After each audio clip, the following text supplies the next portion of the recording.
La luz del pasillo. Un programa de acción de libros.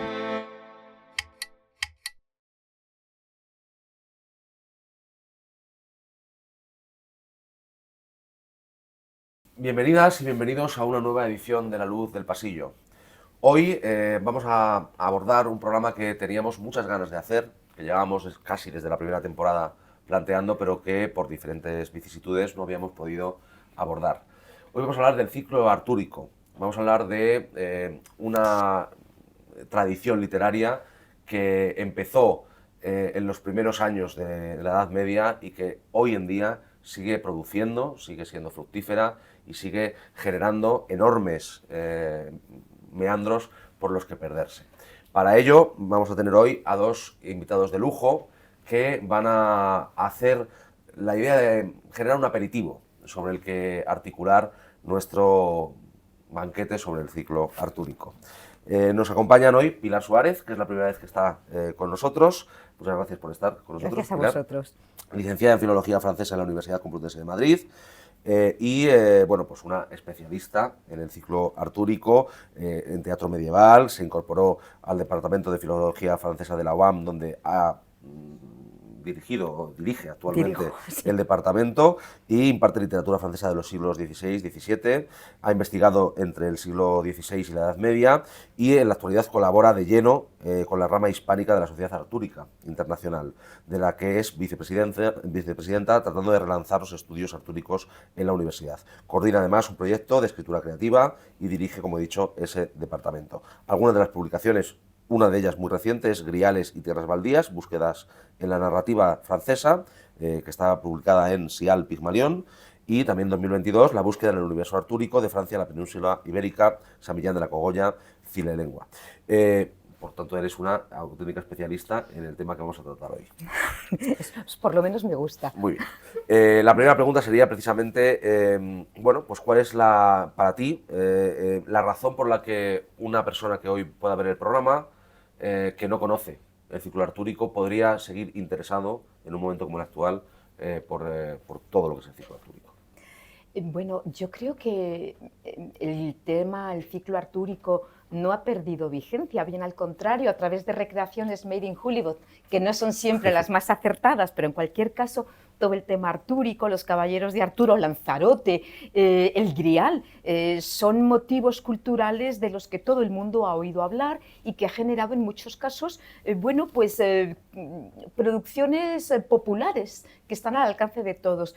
Dicho esto, yo creo que convendría y sería muy interesante ir y preguntarse de dónde salió todo esto. Si recurrimos a los libros donde surgió esta literatura y estos personajes, yo creo que es más apasionante todavía. En este sentido, nos encontramos con obras que en el siglo XII, cuando surge la novela, cuando surge la idea de un narrador que dice yo escribo a partir de una materia que yo no he creado, pero de la que se puede desprender un sentido con el que todo el mundo puede identificarse, yo creo que es el momento del nacimiento de la novela y lo hace justamente de la mano del ciclo artúrico. Y en este sentido, bueno, lo veremos más adelante, pero la gran figura es Chrétien de Troyes, que ha hecho unos libros, El cuento del Grial, El caballero de la carreta, que ha traducido Luis Alberto Requenid. Es decir, son obras que están editadas en alianza, que son muy breves, que están además acompañadas de unas introducciones muy esclarecedoras y que creo que puede llegar a lo que es la literatura, o el producto estético en general, leerlo y decir, esto me interpela, esto tiene que ver conmigo. Luego tendremos ocasión de abundar por qué, pero este sería el punto de partida, que no se genere ninguna barrera para acceder a las fuentes, porque verdaderamente nos van a sorprender. Estupendo. Efectivamente habrá tiempo para poder abundar en el asunto. Y luego, por supuesto, Luis Alberto de Cuenca, que ya es un paladín de La luz del pasillo, además hoy nunca mejor dicho lo de paladín, nacido en 1950, poeta, filólogo, helenista, traductor, ensayista, columnista, crítico, editor, en fin, si tuviéramos que decir todo lo que es Luis Alberto, y además miembro de la Real Academia de la Historia. Y madridista, que ahora esta semana puede sacar pecho. y que también es una persona muy interesada en el ciclo artúrico, que como ya se ha dicho Pilar, ha traducido al respecto. Y la pregunta que te quería hacer, Luis Alberto, por supuesto, como siempre, agradeceros la presencia, es ¿qué es para ti el ciclo artúrico en la historia de la literatura universal? Pues yo creo que es uno de los ciclos mitológicos más interesantes de Occidente, ¿no? Se inscribe en una revitalización de una serie de temas que se agrupan en materias. La materia de Bretaña, la materia de Francia, que también es muy importante, que es la que dio, por ejemplo, la que se inicia en Roncesvalles, etcétera. Roldán, Rolando, o como queramos llamarlo, su esposa Ode o Alda, en fin, una maravilla. Y otra también que es la materia clásica, la materia de Roma, que tiene en Eneas, por ejemplo, su paradigma de perfección literaria. Pero yo creo que el Rey Arturo es la más pregnante de todas, la más apasionante.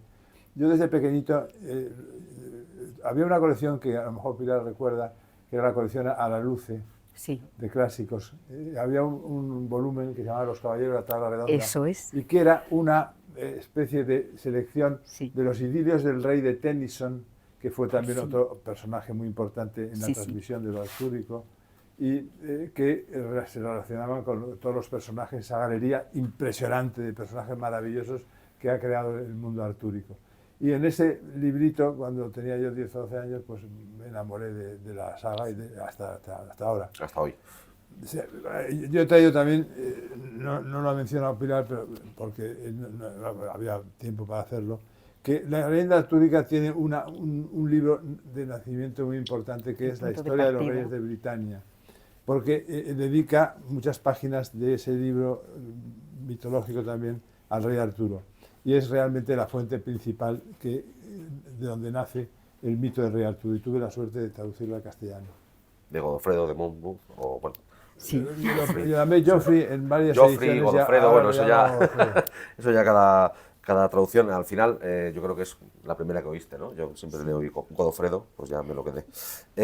Pero bueno, vamos a entrar en los ciclos artúricos. El ciclo artúrico es enormemente fecundo, abarca hasta nuestros días, es decir, tanto incluso en recuperaciones de la época, pero también ha dado fecundas adaptaciones y está, como ha dicho Luis Alberto, es totalmente pregnante, es decir, está presente en nuestro día a día.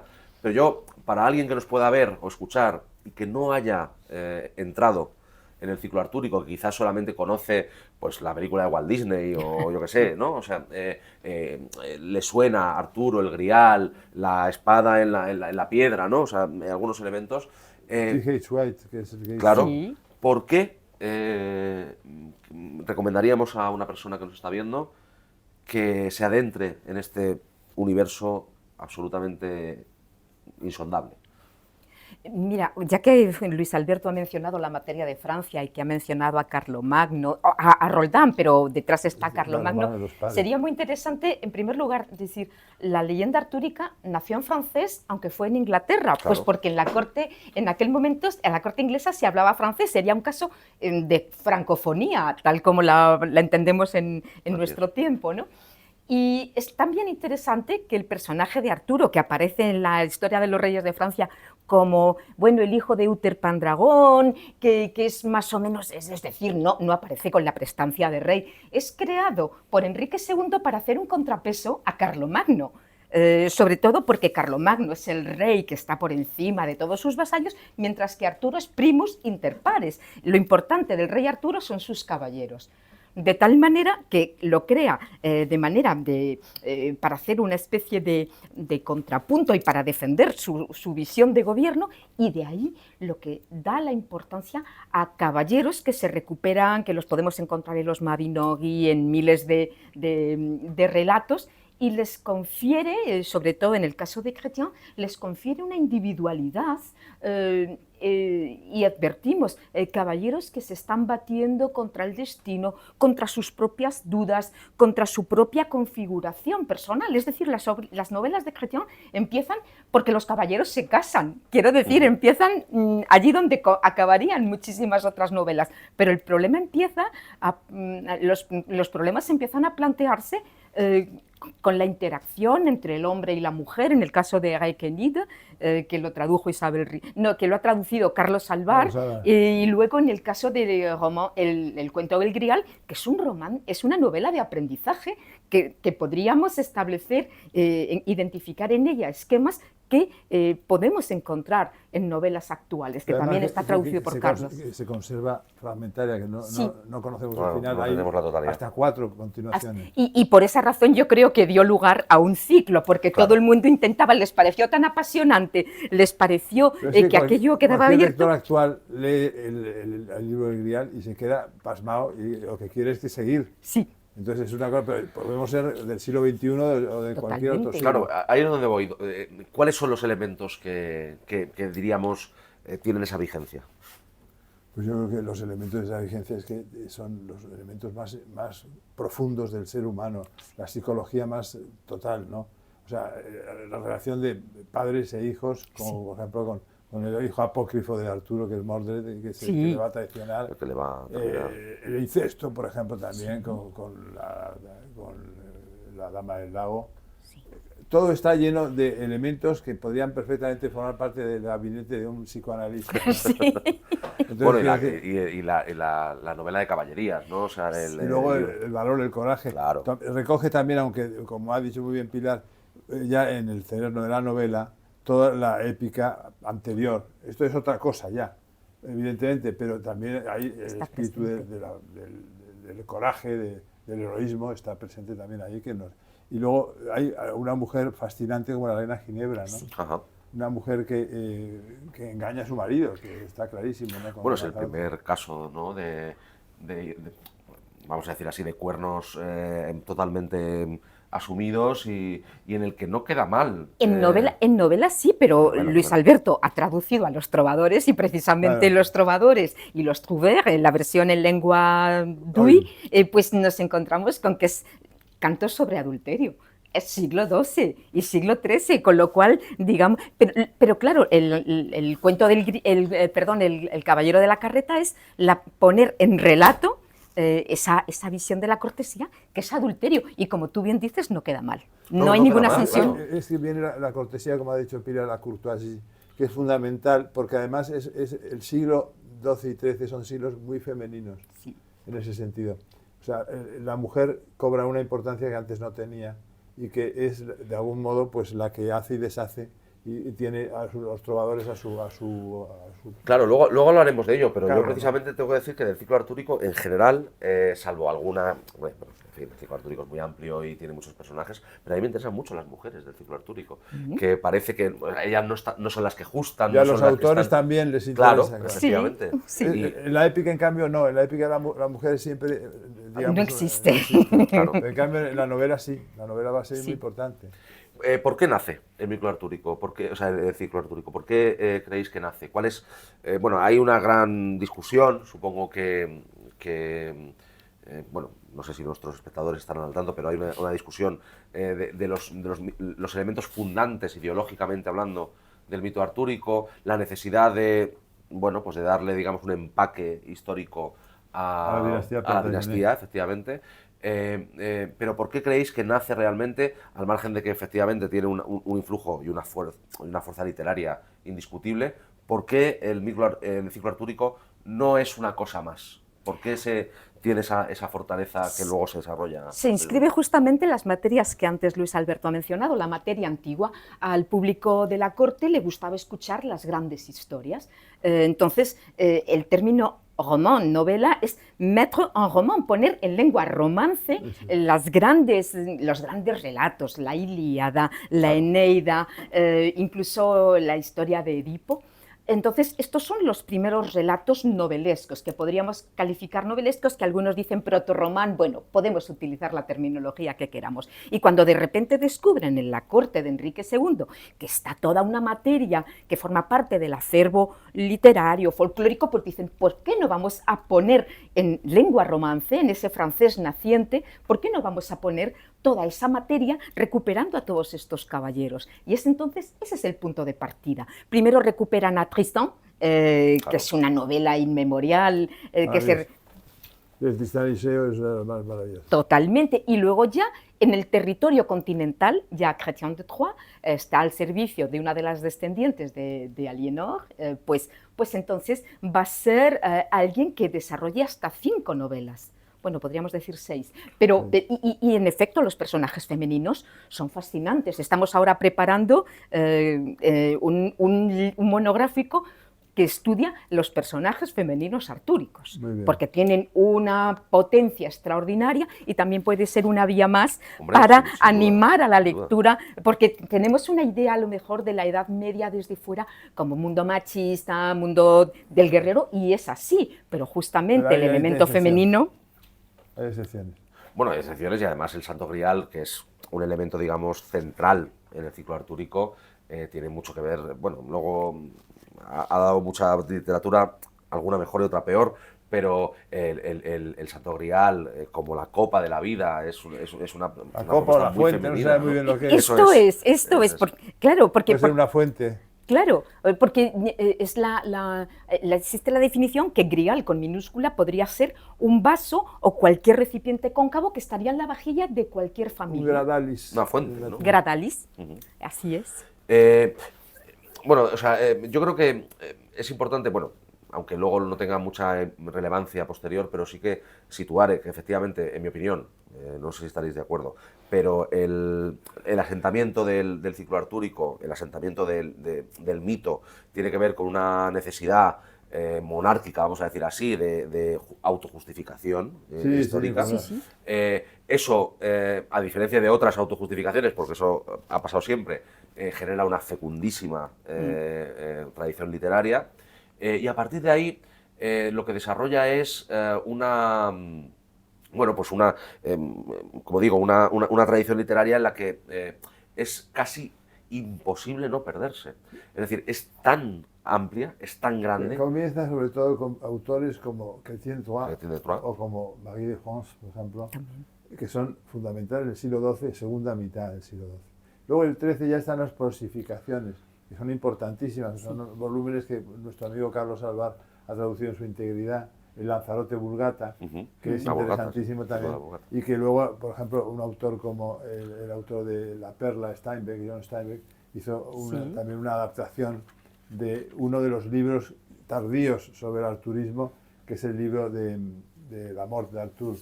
Thomas Malory. Thomas Malory, que también hemos trabajado sobre él, Carlos Agual, Carlos Alvar y yo. Y la verdad es que es fascinante también esa figura del caballero bandolero, que era Malory, y que luego de repente pues, tuvo un éxito bárbaro porque Caxton, el impresor de los libros ingleses del momento, pues lo tomó bajo su protección y fue impresionante el éxito que tuvo, ¿no?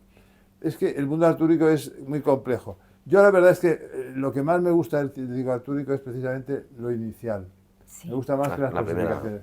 Chrétien de Troyes me parece el mejor escritor que ha habido en el medio francés, probablemente junto con François Villon. Y luego creo que, y por eso trabajé también sobre él, que si no hubiera existido Godofredo de Monmouth, probablemente no hubiera tenido esa pujanza también en el mundo artúrico, porque es que realmente él, y la traducción de Normando Vaz, escrito WACE, que hizo una traducción muy creativa, porque es el que se inventa la tabla redonda. Claro. Y luego también es traducido al inglés por otro personaje, ¿cómo que es el traductor al inglés de la historia del rey de Britania? No me acuerdo ahora. No sé. Bueno, muy interesante también. Hay ediciones y también aporta cosas nuevas. O sea, que es que realmente ese momento auroral de la saga es fascinante. Que tienes de una finura, de una delicadeza, de una calidad literaria tan increíble. Hay un volumen en que Carlos Alvar, digamos, editó, sobre todo Chrétien en la Biblioteca de Literatura Universal que dirigía yo. Los ha reunido todos. Yo creo que es el último escalón de conocimiento de Chrétien en España. Bueno, tú eres una gran especialista en Chrétien, ¿no? De Troyes. Me interesa mucho Chrétien y bueno, empecé a leerlo pues por motivos de docentes, porque mi punto de partida era el teatro. Pero fue, claro, lo conocía, como no, pero el hecho de tenerlo que releer para explicarlo, para trasladarlo, para mí fue un nuevo descubrimiento. Y entonces, porque mi pregunta era, ¿qué puede decir este autor a jóvenes estudiantes del siglo XX, del siglo XXI? Y entonces esto me animó a abordarlo con detenimiento, a poderlo explicar, y al mismo tiempo yo iba descubriendo esa pregnancia a la que Luis Alberto acaba de referirse, sobre todo cuando en algunos casos las obras se ven, el grueso, el fondo de las obras se ve de alguna manera oculto por el maravillosismo, es decir, porque es verdad que hay elementos maravillosos, porque hay situaciones verdaderamente sorprendentes, y esto es verdad que forma parte de la manera en que fue trasladado, pero puede llegar a ocultar el trasfondo de estas obras. Estoy refiriéndome al Grial, que es que en el fondo, si se hace un análisis detenido del cuento del Grial, pasa 2 o 3 veces, Perceval no busca el Grial, porque el Grial hace algo mucho más importante, que es suscitar preguntas. Naturalmente. Suscitar preguntas que nosotros podríamos traducir de dónde vengo, a quién sirve el Grial, le habría permitido descubrir a su ancestro, Claro. y porque esa lanza está sangrando, que es una caballería herida que él está destinado a reemplazar. O sea, ¿de dónde vengo y a dónde voy? ¿Quién soy, Las en grandes definitiva? preguntas de la humanidad Totalmente. están ahí. Y luego, además, hay una fusión digamos, de 3 mundos muy, muy claros. Uno, el trasfondo céltico, el sustrato céltico, que a veces se ha exagerado sobre su importancia, por ejemplo, los libros de Marcal, que son un poco celtizantes.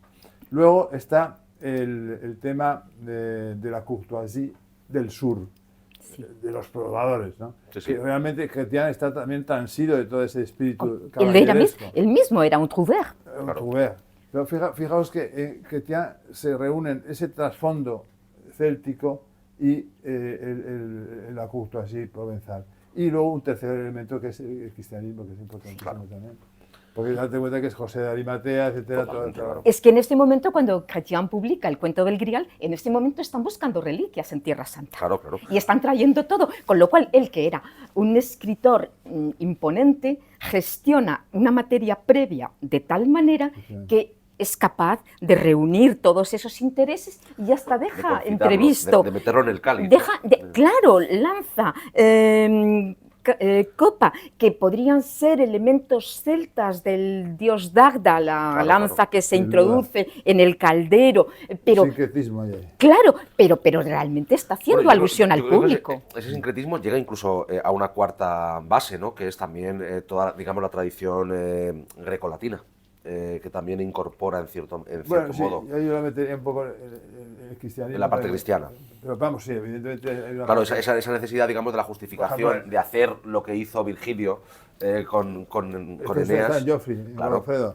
Godofredo está porque hay que inventarse siempre un troyano. Para que eso es, efectivamente. Los orígenes de los reyes. Para que la cosa funcione, ¿no? Crear la historia. Inventan a un bruto, porque se parece bruto a Britannia. Totalmente. Sí. Y después lo inventan así. Y luego todos esos elementos, digamos. Decimos también en España también. Sí, decían que además el hecho de que Enrique II tuviera el pelo rojizo, que es que claro, era como bruto, pelo rojizo. Entonces llegaban a las alusiones históricas, llegaban a componer la histórica de la manera más divertida. Enrique II, démonos cuenta que pertenece a una minoría normanda que acaba de tomar la isla y que entonces tiene que arremeter contra los sajón. Entonces se apoya en lo céltico, en lo anterior, en lo britano, en el rey Arturo. Por eso se inventan al rey Arturo, que es un poco el mito que de justificación normanda, combatió a los sajones, igual que ahora los normandos que hablan francés. Pues no olvidemos que hasta Enrique VIII se ha hablado francés en la corte inglesa, ¿no? Bueno, y estamos hablando de algo que a quien no lo haya leído o quien no lo conozca le va a sonar indiscutiblemente inglés o británico, pero que efectivamente casi todo el grueso más relevante tiene que ver con la tradición francesa, tiene que ver con esa, incluso, digamos, el origen de la caballería y de las caballerías, tiene que ver con esa concepción de provenzal, de la construcción del mal amor. Bueno, esto lo dijo una novela muy interesante de Fernando Fernán Gómez que se llama El mal amor, no sé si la habéis leído. A mí es la que más me gustó de él. Y toda esta, digamos, este influjo de por un lado, ese amor que obedece a una necesidad de seguir siempre a la dama, por otro lado, El feudalismo honor, aplicado a la claro, dama. Claro. el feudalismo puro y duro. Es la domina. Claro. Domina. Y esa concepción, digamos, del honor, ¿no? El honor como el elemento que articula. Yo, por ejemplo, a mí me gusta mucho el ciclo artúrico, disfruto muchísimo leyéndolo, pero es verdad que a veces es muy repetitivo, es que a veces llegó justo, tuvieron mucha Las sangre. cosificaciones. Claro. Es verdad. Cristiano no te aburre nunca. No, Cristiano. No, porque de Cristiano. hecho cuando hay batallas, él como además es de los primeros autores en decir yo estoy escribiendo, dice bueno, en esta batalla Perceval lo hizo muy bien, pero vamos a dejarlo porque esto no es lo que me interesa. En cambio, las cosificaciones lo que hacen es analizar la batalla de una manera Sí. como parecía a los libros de caballerías, que a mí también me fascinan, que Carlos Alvar ha hecho una colección maravillosa Sí. con ellos. Sale mucho Carlos, pero es que tiene que salir porque Sí. es el gran Claro. especialista en el tema. Y la verdad es que en esos libros de caballerías hay buenos libros, por ejemplo, el Amadís sí se lee bien, Claro, sí. pero el Cifar es muy pesado. Pesadísimo, pesadísimo. Y hay otros, y no digamos ya los que vienen después del Ciro de Amadises, los Belianís de Grecia, el otro de más allá, son complicados. Son enormemente reiterativos y pesados, son pesados Pero literariamente es hablando. justo desde ese prurito de querer continuar, de querer dar una conclusión cerrada a obras anteriores, aparte de bueno, aprovechar una beta de escritura que está ahí, ¿no? Pero verdaderamente sí es cierto que los ciclos, es decir, la escritura cíclica va arrastrando y entonces puede resultar extraordinariamente pesada a veces. Eso, por ejemplo, se puede aplicar incluso a Homero. Homero, por ejemplo, habla de un episodio del 10º año del sitio de Troya, nada más en la Ilíada. Y luego hay una obsesión por completar todo eso y surge el ciclo que no se conserva, Eso es. pero que probablemente no se conserva porque era también pesado. Porque era enormemente pesado, efectivamente, y nadie lo En quería. cambio, Homero es genial, ¿no? Sí. Bueno, volviendo a, digamos, esa idea de generar un aperitivo, voy a plantear una cosa, a ver si estáis de acuerdo. Yo creo que si alguien quiere entrar en el ciclo artúrico, si alguien quiere iniciarse, yo plantearía, sinceramente, la propuesta cronológica como forma de leer. ¿Por qué no? O sea, no sé si estaríais de acuerdo. Es decir, yo, por ejemplo, recuerdo cuando yo me introduje, tenía un amigo que fue el que, digamos, me recomendó, y él me llevó a Malory, me llevó a la muerte de Arturo. Pero luego yo pensé que bueno, bien, fue lo que Malory está bien, pero no es empecé. no se Claro, conoce, pero ¿no? yo creo que hay que empezar en Godofredo y en Cretien. O incluso antes de Godofredo, en la historia de Vittorium de Ennio y algunos otros pasajes muy pocos, pero sí, Arturo, hay vida antes de Monmouth. Hay vida artúrica antes de Monmouth, muy precaria. Más, no tan reunida, ¿no? No tan reunida. No tan estructurada, pero sí la hay, claro. De hecho, bueno, yo preparándome el programa he visto que hay incluso referencias del siglo VIII y IX a un personaje llamado Arturo que no que no se sabe si es un dios o un rey y que probablemente sería un romano, seguramente, Artorius, Un jefe, no sé sí. si era un jefe local. un jefe de tribu, ¿no? Pero es lo mismo que Roldán, o sea, Claro. Roldán no era el sobrino de Carlomagno Por ni supuesto. nada, sino es que simplemente era un jefe militar a partir del cual las cantilenas, bueno, pues empezaron a llegar relatos y desde el cual se decidió hacer algo unitario. Claro, entonces, o sea, hay, digamos, para que, digamos, sigamos en el aperitivo, una primera obra que podríamos llamar cronística, una obra bueno, pues que está menos reunida, que es menos estructurada. A partir de ahí, digamos, emerge la figura fundamental para mí del ciclo artúrico, que es Cretien de Troyes, que es la figura que articula el mito, por lo menos en mi opinión. Sí. Luego, a partir de ahí vienen lo que podríamos llamar las obras del Grial, ¿no? Los ciclos, sí. que se quedan, digamos, no son propiamente ciclo artúrico. Luego está el ciclo de la Vulgata, que es clave, absolutamente. Y a partir de ahí luego ya, digamos que nace la fecundidad del mito artúrico, ¿no? Ya, Ahí viene Malory, después de la ahí viene Vulgata Malory. viene Malory. En el 15. Malory, digamos, es, no sé si estaréis de acuerdo conmigo, la aportación plenamente moderna, en el sentido de abrir esas vías hacia Eso lo vio otros. muy bien Steinbeck, por eso utilizó... Claro, bueno, Steinbeck hace, o sea, es la muerte de Arturo. Pero es que realmente Malory, lo que decíamos antes, todos los caballeros del rey Arturo, el propio Arturo, nace en francés. Y es Malory quien verdaderamente restituye el ciclo completo a la lengua inglesa. Vale. Y claro, quien lo hace de una manera con mayor fuerza. Y claro, desde todo ha irradiado desde Malory, y sobre todo muchas versiones contemporáneas Claro. de los caballeros artúricos, viene por la vía de Hasta Malory. Excalibur, Porque ¿no? La película esta de claro, de Boorman. John Boorman. Boorman, efectivamente. Que es puramente, o sea, es la es la muerte de Arturo. es finisecular, es un A mí me ambiente parece muy una hermoso. magnífica película Muy interesante, y muy sí. Sí muy lo es, bien, sí lo o sea, es. vamos, La la única imagen es muy adaptación hermosa, realmente sí. relevante para Sí, mí de sí, los sí, ciclos. pero precisamente, claro, un cine que se hace en el terreno anglosajón, pues es normal que beba de Malory. Luego nos encontramos con versiones cinematográficas francesas, pues que ya van más a las bases. Estoy pensando en Bresson, cuando el Lanzarote, o Eso ya en más, efecto. como te diría yo, más creativo de parte de Bresson, más bresonés. Sí, completamente, pero que digamos que se libera de alguna manera o aparta un poco la influencia de Malory para Sí. hacer una versión más libre de Más de poética, Chrétien. diríamos, Esto sí. es, y recoge la poesía de Chrétien de manera muy Sí. personal, pero, Muy personal, pero pero sí hace lo bien. hace. Sin duda. Bueno, también hay otro componente que yo creo que no podemos pasar por alto, lo ha apuntado Luis Alberto, que es, digamos, lo llamaría así, la adaptación cristológica de toda una serie de tradiciones, de una búsqueda de beber en el mito, de beber en los orígenes míticos grecolatinos y demás, pero el Grial, José de Arimatea, la sangre de Cristo, son un elemento, digamos, central a la hora de entender el ciclo artúrico, y yo creo que todos, hayan leído o no hayan leído, Me suena. el Grial es como la tierra prometida, ¿no? Como Sí.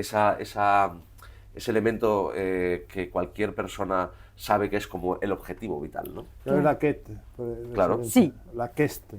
La queste, así es. Queste. Hombre, es que además ahí hay un sincretismo también con la cultura antigua, como tú antes Claro, lo señalabas. céltico, ¿no? Vamos a ver, Perceval es una especie de Total, Edipo, total. porque se ha reducido el mito de Edipo al incesto, pero tiene independientemente muchas de que lo más podamos ramificaciones. encontrar, pero justamente Perceval es un héroe que al inicio es perfectamente imbécil, que resulta antipático, pero es un Edipo que va metiendo la pata porque ignora quién es, porque no sabe hacer preguntas. Es un Edipo a la inversa. Es verdad, es una Edipo a la inversa. Me acabo de acordar de quién es el que tradujo al anglosajón, lo he mirado. Layamon, ¿os acordáis? Layamon. Ujú. De acuerdo. Layamon tiene un brut anglosajón. Esto es la Roman Diríamos que es el primero escrito en lengua inglesa. Ah, bien, bien. Este no... Bueno, No está traducido al español, ¿eh? bueno, Bueno, pero- hay mucha parte del ciclo que no está traducida al español.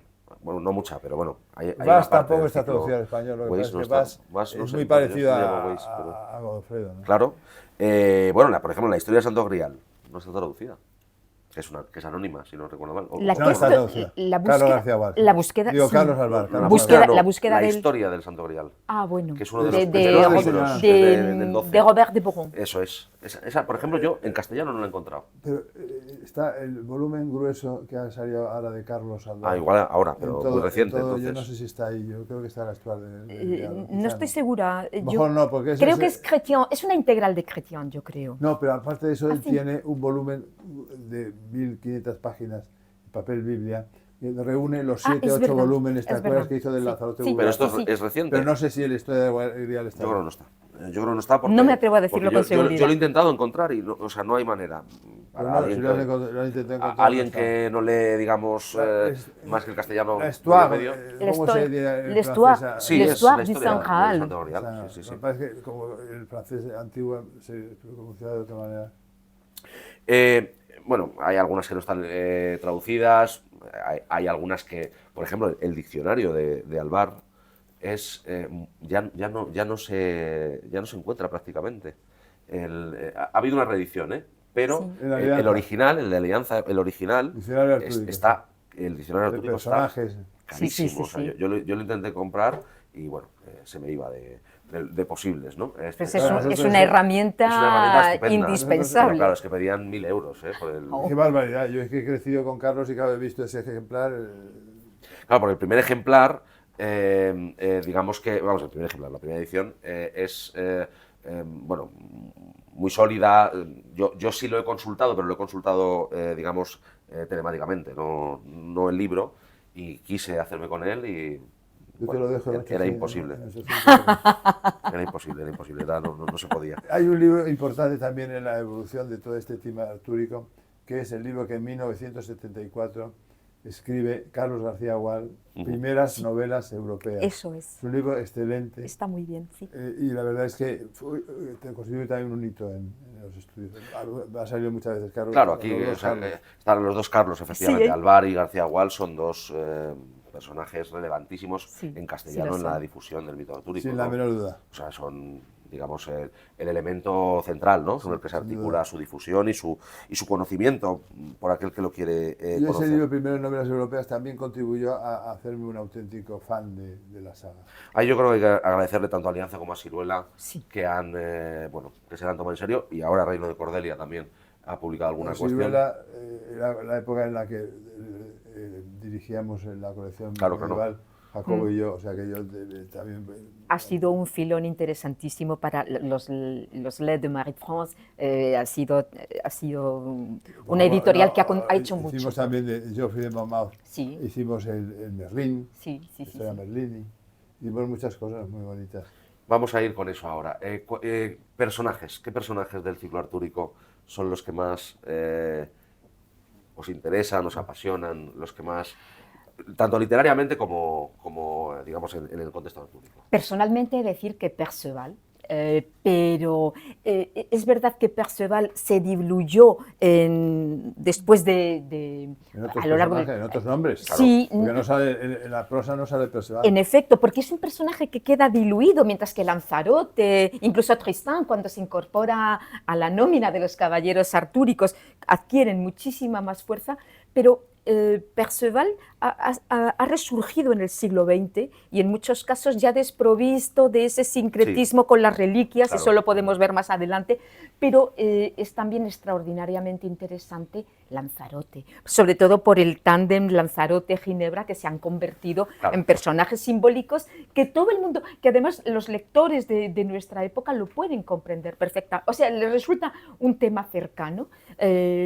El tema como tú decías, es un adulterio y no queda mal, pero es muchísimo más que esto. Son las preguntas desde el amor cortés, desde, Claro, caramba, claro. cambiar los ejes del caballero, que ha sido siempre un elemento dominante, y ponerse al servicio de la Pero se dama. ve, por ejemplo, el caballero de la carreta. Que Esto es, Claro, claro, claro. esto es. Es tremendo, ¿no? Porque él es capaz de someterse a las más tremendas deshonras. Claro, es el por la más dama. noble y el más innoble de los Claro, caballeros, ¿no? subirse a la ¿Y carreta, dónde está maldito el que dónde se está la sube a una gracia? carreta. ¿Dónde- Mientras que Gaudin, que es el representante oficial de la caballería artúrica, da un rodeo, va a tardar más, y él se lo Claro, plantea, pero se Lanzarote sube a lo la hace carreta. romper Gaudin al me prototipo, cae ¿no? bien, me cae bien A mí porque también. es un tipo muy simpático.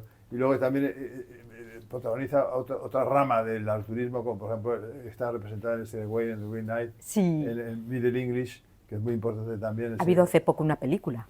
Una película con Sean Connery. Sí. La verdad es que en cómic, por ejemplo, no hemos hablado, yo que soy un fanático del Claro. cómic, Sí. Prince Valiant, por ejemplo, es el cómic artúrico por excelencia, Sí. y están todos los... Sí. sale esa fase que tiene Gauvin de seductor de mujeres, ¿no? Ujú. Sí. Eso aparece en el cómic, ¿no? Yo tengo que decir que a mí, por ejemplo, o sea, es verdad que Lanzarote, digamos, es el personaje que rompe y al mismo tiempo construye el prototipo. Sí. Y lo más interesante para mí es que, siendo el prototipo, digamos, más perfecto del caballero, termina rompiendo el prototipo, termina siendo Claro. todo lo contrario. Pero a mí me encanta Merlín. Me parece un personaje Yo, de una si riqueza. me quedo con uno, me quedo con Merlín, Yo sin la también. menor duda. Yo Voy a hacer la cantidad de textos importantes, pensando en la literatura española del siglo XX, por ejemplo, y Viviana y Merlín. Claro, Ay, sí. y esta de escritor ¿cómo se llama? De aragonés, Cunqueiro. Completamente. Tiene una Cunqueiro también tiene un Merlín y libro- familia. Merlín y familia, sí. Sí. Interesantísimo, ¿eh? Un libro muy. El otro muy es curioso. Benjamín Jarnés, Ujú. que Esto traduje es, sí, también sí, sí. la famosísimo Chanson de Rouen. Sí. Así es. A mí La Merlín versión me de parece un Harness es personaje... hermosísima. Además me parece que es el que concita, digamos, esa cosa que decíamos de, por un lado, la cristología, pero al mismo tiempo es el que tiene el recuerdo del mundo celta, o sea, Claro. digamos, es el Merlín sincretismo es puro, ¿no? Claro, Claro. el sacerdote druida, ¿no? Claro, Ese elemento claro, maravilloso. es maravilloso y al mismo tiempo Y un que héroe es el boscoso nexo, de claro. los bosques, de las selvas. Y luego ese Homo final, ¿no? O sea, silvaticus. es un personaje casi de tragedia griega, ¿no? O Sí. sea, Y luego sus problemas también amorosos que también claro, tienen. claro. ¿no? hombre. Claro, con Pues, Vivian. Es un poco, fíjate, eso los también tiene. conviven con Aristóteles domado por la prostituta. O sea, Claro. Sí, la ida y Sí, sí, todo el sí, sí. medievo tiene una... Así es. Bien, pues me dicen que tenemos que ir entrando, como siempre, mil cosas, pero yo me gustaría que me dijerais, bueno, habéis dicho el personaje, pero me gustaría que me dijerais dentro del ciclo artúrico, cuál es, digamos, vuestro pasaje, vuestro elemento más preferido, ¿no? Por así decirlo. Desde un punto de vista literario, sobre todo, ¿eh? A mí hay una parte, no un pasaje, pero sí una cuestión que está ampliamente abordada, es la unidad de concepto de Eric Enid. Es La primera novela. Sí, es la interacción entre Enid, la mujer bellísima con la que se ha casado Eric. Eric verdaderamente está tan enamorado que ha dejado la caballería y ha incurrido en la recreantise, un término que no existe porque ya no existe la caballería, pero es el pecado del caballero que se niega a luchar. Y ella, que lo escucha, trata de decírselo a su marido, y su marido, que en el fondo no quiere reconocer, está escuchando lo que no quiere reconocer, la aparta, la castiga, hasta que los dos juntos inician un camino nuevo de reconstrucción. A mí esto me parece hermosísimo, y me parece muy actual, y me parece tan próximo de no querer reconocer cuando el otro nos dice algo que no queremos ver por nuestros propios ojos. Entonces, yo sugeriría más que un pasaje, pero sí una cuestión que me parece muy interesante y muy actual en Chrétien, en su primera novela. O sea, has empezado por el principio de los principios, ¿no? Sí. Yo recuerdo que la primera traducción de esa novela que se tradujo en Editora Nacional, Sí. y entonces yo llevaba también los libros de Editora Nacional, le propuse a Carlos que pusiera Enid, no Enide, que Sí. le quitara la Enid porque sin la E. me sonaba también a Sigrid, la novia del Capitán Trueno. Entonces por eso lo puso Enid. Luego Sigrid, ya sí. en las impresiones ha puesto Enide. Sí. Sí, yo he visto siempre. Sí, bueno, yo siempre lo he leído como Pero Enid. en esa edición, la primera... Enid. Y hay otra, yo, por ejemplo, me preguntas, por lo mismo que las preguntas Pilar, para mí lo más fabuloso del ciclo artúrico es algo relacionado con Tristán, que es la Madreselva. Oh, qué hermoso. Le de María de Francia, que tiene una página y media, Sí. y que es maravilloso, y que es una historia de amor increíble en que se graba en la corteza de un árbol, ni yo sin vos, ni vos sin mí, que es maravilloso. Sí. O sea, me quedo con ese Lai de María de Francia. Pues mira, a mí los likes en general, los likes Son de María, bellísimos, o sea, son Los Lai los son- hemos traducido varias personas, lo ha traducido Ana María Valero, Sí. lo ha traducido Carlos Alvar, el primero que lo traduje fue yo, Sí. 75. Tú sí. 75. Los likes son una cosa realmente que merece la pena, ¿eh? Y además es muy breve, Claro, muy admite esa breve, lectura discontinua, que Y es tiene siempre y tiene una- el enemigo que tiene el lector del siglo Y era una XXI. mujer también, que Claro, hablamos de efectivamente, bueno, mujeres. claro. Sí. Hay una mujer importantísima Sí, sí, sí, sí. en la gestación del mito artúrico, que es Marie de France. Sí, sí. Y tiene, a mí lo que me parece es que tiene una fortaleza literaria fuera de duda, ¿eh? O sea, es como un vendaval literario. Yo ahora me han invitado a formar parte de la Academia Sevillana de Buenas Letras y mi discurso de ingreso va a ser sobre Marie de France. ¿Pero cuántas academias estás, Luis Alberto? Estás en todas las academias del mundo, menos en la... Menos en la que tenía Menos, que estar. menos en la de... Bueno, pero eso Bueno. también dice mucho de esa academia. Pero bueno, estaremos atentos a tu... Bueno, tenemos que ir terminando. Simplemente para... hemos dicho personaje, hemos dicho pasaje o como queramos llamarlo. Quiero que digamos una obra que creáis. Si alguien nunca jamás se ha introducido en el mito, si alguien nunca jamás se ha introducido en el ciclo y le queremos abrir ese apetito, ¿cuál recomendaríamos? Vamos a coincidir quizá, yo me adelanto. El cuento del Grial, Perceval. Estoy completamente de acuerdo. es extraordinario. Recuerdo la primera vez que lo leí en Austral, en la traducción de Sí. Martín de Riquet, y es algo que no se me ha borrado esa primera impresión. No. Es- ¿Por qué nos ha borrado esa primera impresión? porque tiene una capacidad de, primero porque está escrito maravillosamente, y luego porque tiene una capacidad de sugestión, de misterio, Sí. que lo arropa. Y precisamente el no terminar es algo que te deja completamente perplejo toda tu vida. Y luego lees las continuaciones y no te sacia. No, No, claro, es todo que lo no tiene. contrario, yo creo que todo lo Perceval no contrario. tiene nada que ver con el que luego Las sigue continuaciones, y la. sobre todo había una pesadísima, una enorme. Sí. Yo creo que Luis Alberto ha abierto una brecha por la que no podemos entrar, pero que es muy importante, que es todo el componente mistérico. Ese elemento, digamos, maravilloso, ese elemento fabuloso, que Esotérico tiene, incluso. esotérico, esa propuesta sincrética que tiene Sí. en términos generales el ciclo. Yo creo que eso es muy interesante para cualquier persona que le interese un poco Sí. nuestra propia historia. Porque es que no se puede... tú puedes o no ser creyente, puedes o no ser católico. Yo no lo soy, pero no puedes vivir al margen Somos de eso. hijos de una historia. En una sociedad como la nuestra. No Y puedes. luego no podemos tampoco prescindir de los celtas, porque Claro, los celtas son los que efectivamente. pueblan Europa. Ahí está ese valor, ¿no? de conjunción y de elemento de integrador de dos tradiciones políticas, ideológicas, religiosas, que son, digamos, las que explican nuestros orígenes, ¿no? Bueno, terminando ya esta parte. La influencia posterior. ¿Alguna obra, digamos, moderna o contemporánea que recomendaríais? Yo una que no está traducida al español, desgraciadamente, en su compleción, que es Los idilios del rey de Lord Tennyson. Ay, qué hermosa. No la he leído. Es muy bonita. No está traducida al español. Ya.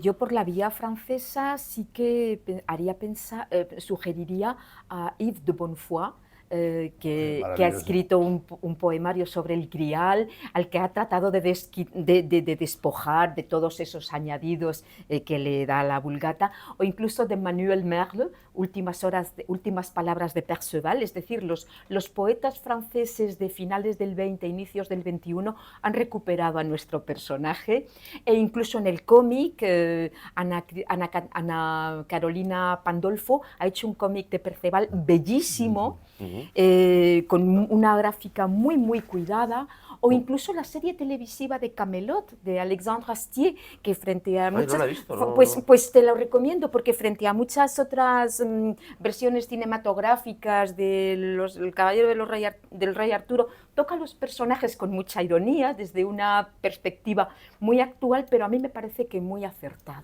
Yo me apunto a Bonnefoy, que es uno de mis poetas favoritos, un tipo que además que sabía de historia de las religiones como Muchísimo. Claro. nadie. Editó los 6 volúmenes, creo, de historia de las religiones en general. Y era un tipo que mi mujer la conoció, yo no, pero que era un tipo que recibía en su casa con una generosidad. Era muy generoso. Sí. Estupendo, ¿no? Bueno, pues vamos con la Biblioteca de Carballo, pero en cualquier caso, lo que desde luego nuestros espectadores, nuestras espectadoras, nuestros oyentes tienen es mucha tarea para leer. Tienen muchísimos libros. El ciclo artúrico no se agota nunca.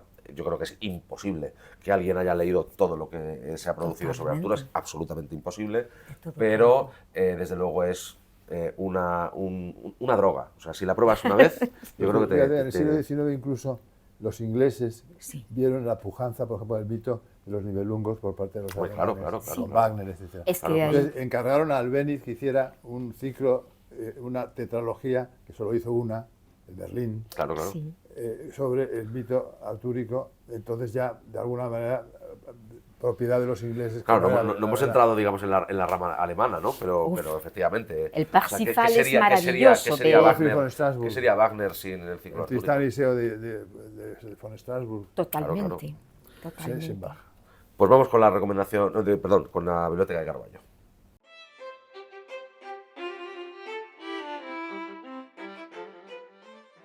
Pues vamos con la sección de la Biblioteca de Carballo. Como ya saben nuestros invitados, es una sección en la que aconsejamos o desaconsejamos libros que pueden tener que ver con el programa o no. Pero en este caso creo que tú traes una recomendación. que tiene que ver. Traigo una obra de Chrétien que está comprendida en la obra integral a la que ha mencionado Luis Alberto, de Carlos Alvar, pero es la primera vez que esta obra aparece traducida al español en modo exento. Se trata de Filomena, que ha traducido José Ramón Trujillo con la ayuda de Elisa Borsari, y es una obra poco conocida, atribuida a Chrétien, está con una introducción y una edición magnífica, cuidadísima, está la contraposición del texto antiguo con el texto en castellano y está acompañado de ilustraciones que lejos de ser un añadido, permite comprender mejor el texto.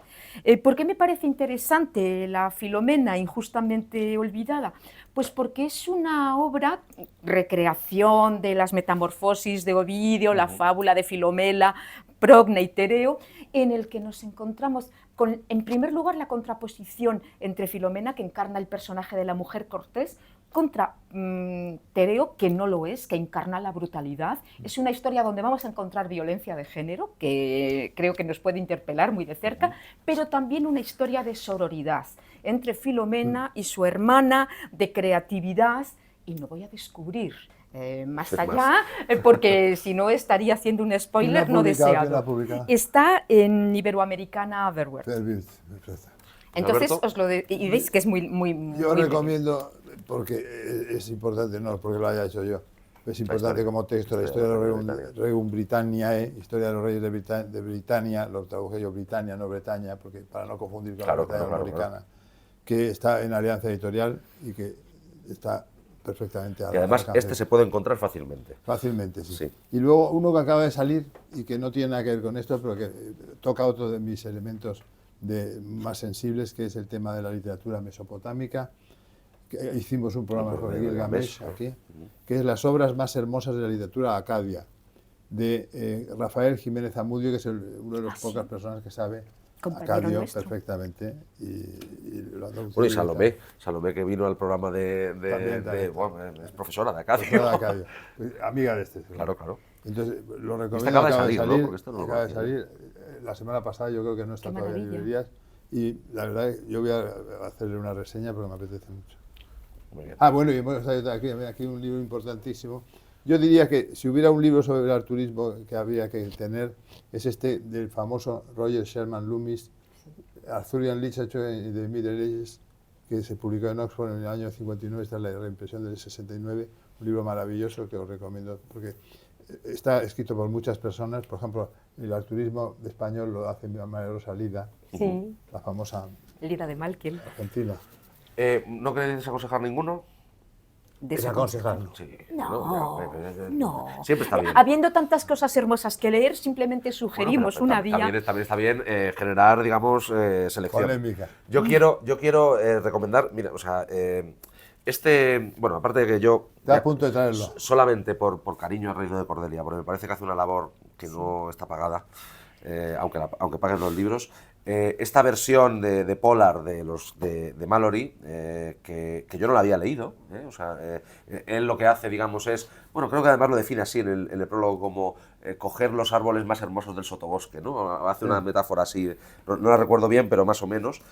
Bueno, está espléndidamente editada con unas ilustraciones de Arthur Rachman que son maravillosas y que yo creo que precisamente lo que decíamos antes, como un elemento, digamos, de tomar un bocado del ciclo artúrico, creo que este libro puede ayudar. Y luego yo me lo he apuntado porque es que soy incapaz de decirlo entero bien, la historia del rey Arturo y de los nobles y errantes caballeros de la tabla redonda de García Gual. Sí. Que creo que no es un libro nada difícil de leer, que creo que es, si realmente has leído algo y te apetece entrar, es un libro obligado cumplimiento. Es decir, es bueno, el que te va a abrir todas las puertas, el que vas a poder, digamos, adentrarte en el ciclo. Y luego ya, es una reescritura un poco de las primeras novelas europeas. Claro, sí, efectivamente. Los dos se complementan. Bueno, también, efectivamente, las primeras novelas europeas es un libro que también abre el ciclo artúrico a cualquier lector, digamos, neófito. No sé si está ahora en el mercado. Porque... Yo creo que no. Bueno, hay que decir que se consiguen baratos y fáciles. En Iberlibro. Sí, en Iberlibro. No es como el diccionario de Alvar, que eso está fuera de posibilidades, por lo menos las mías.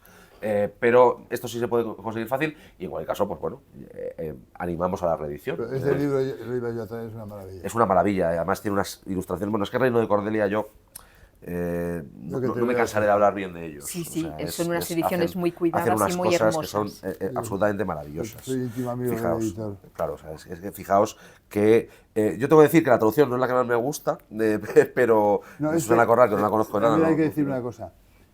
Es mejor, por ejemplo, lo de Steinbeck que por lo de Pollard. Claro. Es decir, para verter al amigo Mallory, lo hacen con más... Hombre, más poder. digestible, claro, es más digerible. Bueno, en cualquier caso, yo recomiendo este y recomiendo el de García Gual. Y bueno, creo que hemos intentado en este programa abrir ese hambre, ¿no? El hambre de querer adentrarte en un mito, en unos ciclos que tienen que ver con todo lo que va a ser luego la historia de la literatura. Y que luego, por ejemplo, algo que no hemos tocado es el mesianismo. Es Claro. importantísimo. Claro, no claro. lo hemos tocado. El rey Arturo es un rey que volverá. Se volverá, efectivamente. Sí, sí, bueno, tiene elementos apocalípticos, tiene elementos... o sea, es muy inagotable y desde luego yo creo que si alguien, después de este programa, se va a su casa o a una librería y compra o adquiere algún libro del mito artúrico, nos va a agradecer que hagamos esta labor de difusión Sin duda. de esta propuesta, ¿no? Os agradezco muchísimo que hayáis estado aquí. Gracias Os a agradezco ti. muchísimo, como siempre, que hayáis contribuido a difundir algo que entendemos desde este programa que debe ser conocido y desde luego yo quiero recomendar muy efusivamente que cualquier espectadora de este programa se adentre en el ciclo artúrico, que se adentre en ese mundo absolutamente insondable, que tiene tantas ramificaciones, tantas historias maravillosas y que, bueno, pues a partir de ahí elija sus propios caminos, elija en qué lugar de la tabla redonda se quiere sentar. No, en el asiento peligroso no. El asiento peligroso no, por favor. Y por supuesto quiero agradecerle a Sintarima, que como siempre nos haya cedido este espacio para poder hacer el programa, y a vosotros dos que hayáis tenido a bien Adiós. acompañarnos. Muchas gracias a ti. Os dejamos precisamente con la recomendación del librero.